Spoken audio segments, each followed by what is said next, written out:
Hello everyone. So today's drug is Nux vomica. That is one of the most important drug in the homeopathy. Poison nut होता है जो कि and belongs to family Loginiaceae. The remedy is indispensable and frequently looked for because it is indispensable का मतलब है important और necessary, यानी ये रेमेडी बहुत ही important है और frequently looked for यानी बहुत बार इसे ढूंढा जाता है देने के लिए, यानी ये बहुत बार दी जाती है, बहुत सारे केसेस में दी जाती है. Because it is the first remedy indicated after much dosing with allopathic drugs. अगर एलोपैथिक ड्रग्स बहुत ज़्यादा यूज़ करने के बाद कोई पेशेंट हमारे पास आया है तो जो सबसे पहली मेडिसिन दी जाती है वो है nux vomica. The best remedy to commence treatment of cases that have been drugged by various schools, यानी अगर कोई पेशेंट बहुत सारे स्कूल, बहुत सारे सिस्टम से, बहुत सारे मेडिकल सिस्टम से अपना इलाज करा चुका है, उसके बाद आया होम्योपैथी पे, तो भी नक्स वोमिका दी जाती है. हैनीमन्स ग्रेटेस्ट पॉलीक्रेस्ट रेमेडी. हैनीमन की ग्रेटेस्ट पॉलीक्रेस्ट रेमेडी है ये.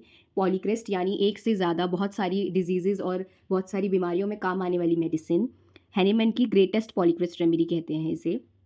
Preeminently the remedy for any of the condition incidental to and arising from the so-called modern civilized life. जो हमारी so called modern civilized life है उससे arise होने वाली या उससे इंसिडेंटली पैदा होने वाली, बोर्न होने वाली जो भी डिजीज़ेज़ हैं, जो भी परेशानियां हैं, प्रॉब्लम्स हैं, बीमारियां हैं, उसके लिए भी नक्स वोमिका बेस्ट रेमेडी है. Applicable to both acute and chronic elements, both acute and chronic elements के लिए. A suitable remedy for people of every age, sex and temperament. ये हर टेम्परामेंट के, हर एज के, हर जेंडर के लोगों के लिए सूटेबल रेमेडी है. The remedy which is capable of working wonders for people of all walks of life from the lowest to the highest standard in both civilized and uncivilized classes. इसका मतलब ये है कि एक ऐसी रेमेडी है जो लोएस्ट से हाईएस्ट यानी गरीब से लेके अमीर तक और सिविलाइज से लेके अनसिविलाइज तक, यानी कैसे भी देश, कैसे भी भेष, कैसे भी टाइप का इंसान हो, उसके लिए ये रेमेडी यूज़ की जा सकती है. किसी भी पेशेंट के लिए ये रेमेडी यूज़ की जा सकती है एंड इट वर्क्स. इसलिए नक्स वोमिका जो है इंडिस्पेंसेबल और फ्रिक्वेंटली लुक्ड मेडिसिन और रेमेडी है होम्योपैथी में. Now the constitution. Makeup of the body. Thin, पतला इंसान with dark hair and dark complexion who lead a sedentary life. Sedentary life का मतलब है इनएक्टिव लाइफ. वो ज़्यादातर बैठा रहता है या इनएक्टिव होता है, ज़्यादातर उसका काम बैठने का होता है. जैसे आजकल की लाइफस्टाइल जो है वो सेडेंट्री लाइफस्टाइल में आता है. हम लोग वर्कआउट्स या एक्सरसाइज बहुत कम करते हैं और ज़्यादातर इनएक्टिव होते हैं physically. Nervous, extremely susceptible to external impression. Nux vomica का जो पेशेंट होता है extremely susceptible to external impression का मतलब है बहुत ही सेंसिटिव होता है बाहर के इंप्रेशंस के को लेके, यानी उसे आवाज़ से भी प्रॉब्लम होती है, उसे स्मेल्स से भी प्रॉब्लम होती है, उसे ज़्यादा शोर से भी प्रॉब्लम होती है, उसे बहुत सारी चीज़ों से प्रॉब्लम होती है. हैबिचुएटेड टू ओवर स्टडी, वो ज़्यादा स्टडी करता है. देन डिबॉक्स. डिबॉक्स का मतलब होता है करप्ट, और यहाँ पे करप्ट का मतलब है एडिक्शंस की. नक्स वोमिका के पेशेंट ऐसे होते हैं जिन्हें कुछ ना कुछ एडिक्शन हो सकती है या होती है. जीलस यानी एनर्जेटिक होता है पेशेंट. हाइपोकॉन्ड्रियक यानी उसे हमेशा चिंता लगी रहती है कि वो बीमार है या वो अनहेल्दी हो चुका है, ऐसे वो अपनी हेल्थ को लेके हमेशा चिंता में रहता है. Prone to indigestion. Nux vomica के पेशेंट जो होता है प्रोन होता है इंडाइजेशन से, यानी इंडाइजेशन उसे फ्रिक्वेंटली होता रहता है, और हेमोरॉइड्स भी. Now temperament.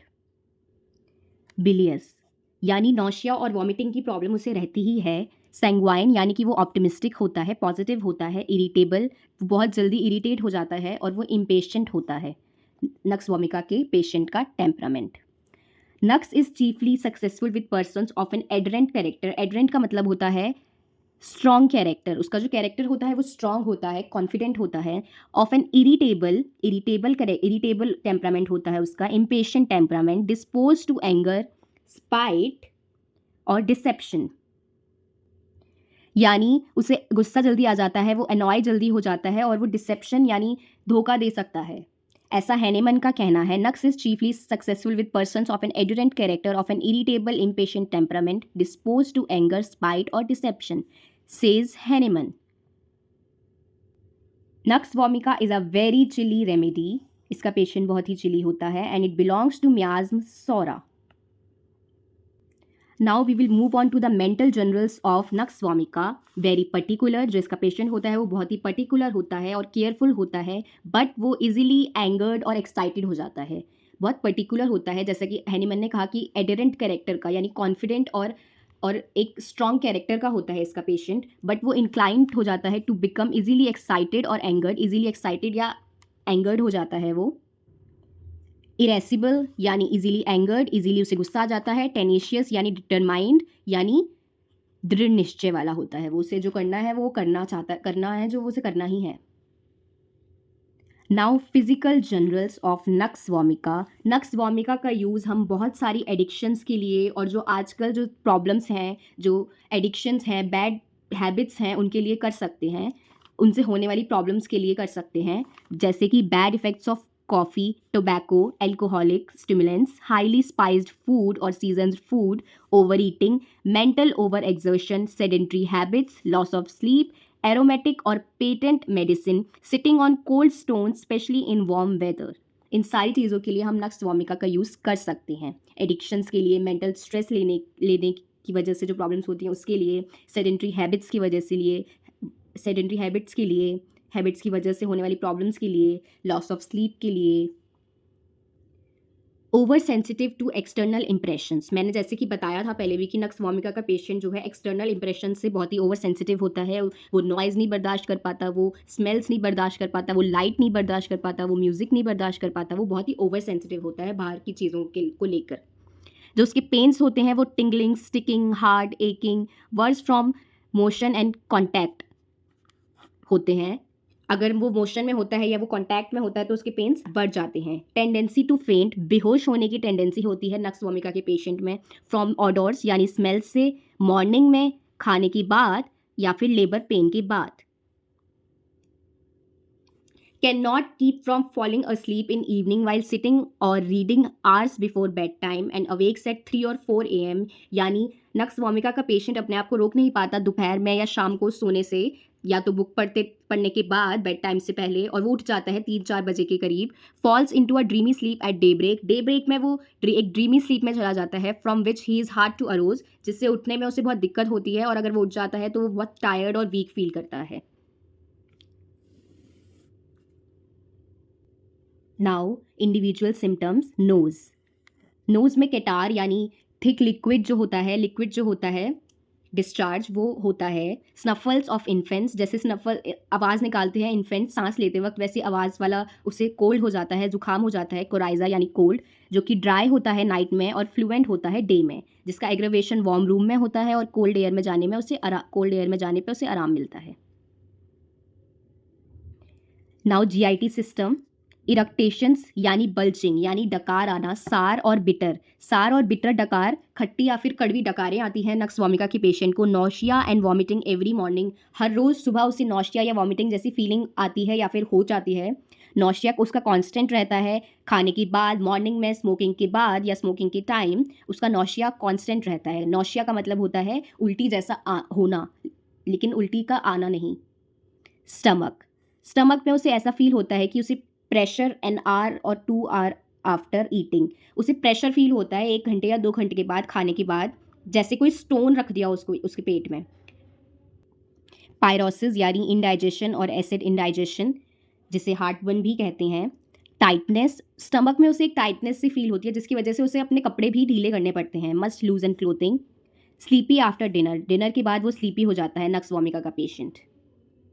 अभी जीआईटी सिस्टम के बारे में ही बात कर रहे हैं नक्स वोमिका की। कॉन्स्टिपेशन में क्या होता है? विद फ्रिक्वेंट अनसक्सेसफुल डिज़ायर, बार बार अनसक्सेसफुल डिज़ायर होते हैं उसे करने के। Passing small quantities of faeces, वो स्मॉल क्वांटिटीज़ पास करता है स्टूल्स की। Sensation as if not finished, और उसे सेंसेशन होती है दैट वो अभी उसने फिनिश नहीं किया है, अभी उसे और करना है। फ्रीक्वेंट डिज़ायर्स होते हैं उसे करने के, बट वो कंप्लीटली नहीं कर पाता है, कंप्लीटली पास आउट नहीं कर पाता है stools. Frequent desire for stool, anxious हो जाता है वो ऑफकोर्स स्टूल पास आउट ना करने की वजह से कंप्लीटली, और जब वो कर लेता है पास तो उसके बाद उसे थोड़ा आराम मिलता है, थोड़ी शांति मिलती है। ऑल्टरनेट कॉन्स्टिपेशन एंड डायरिया, कभी उसे कॉन्स्टिपेशन होता है, कभी diarrhoea. Strangulated hernia, specially umbilical में भी हम नक्स वोमिका का यूज़ कर सकते हैं। Now, female reproductive system, menses, too early, profuse, lasts too long, during and after all the symptoms aggravate. Menses जो होते हैं वो बहुत जल्दी आ जाते हैं, बहुत ज़्यादा क्वांटिटी में आ जाते हैं और बहुत दिनों तक रहते हैं, लास्ट टू लॉन्ग. और ड्यूरिंग एंड आफ्टर उस टाइम पे और उसके बाद जो ओल्ड सिम्टम्स होते हैं पेशेंट के या लेडी के वो बढ़ जाते हैं, एग्रावेट हो जाते हैं. Labour pains, violent, spasmodic, cause urging to stool और urinate.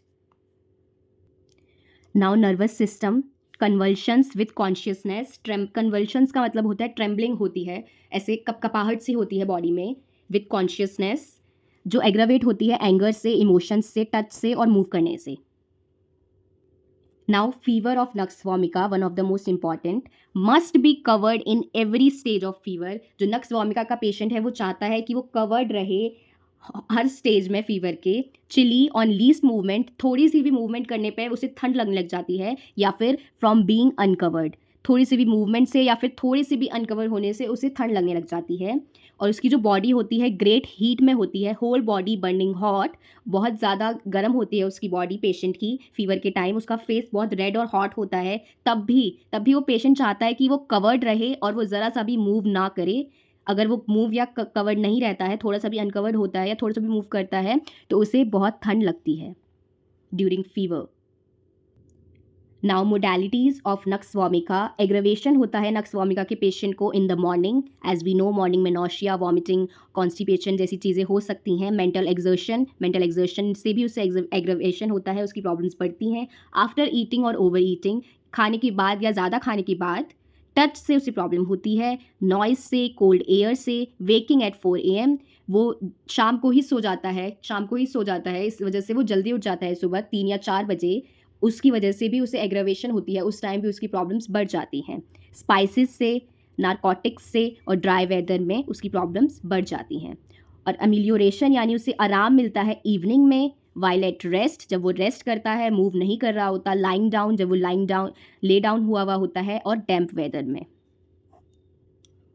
So this was Nux vomica, one of the most important polycrest remedy in the homeopathy.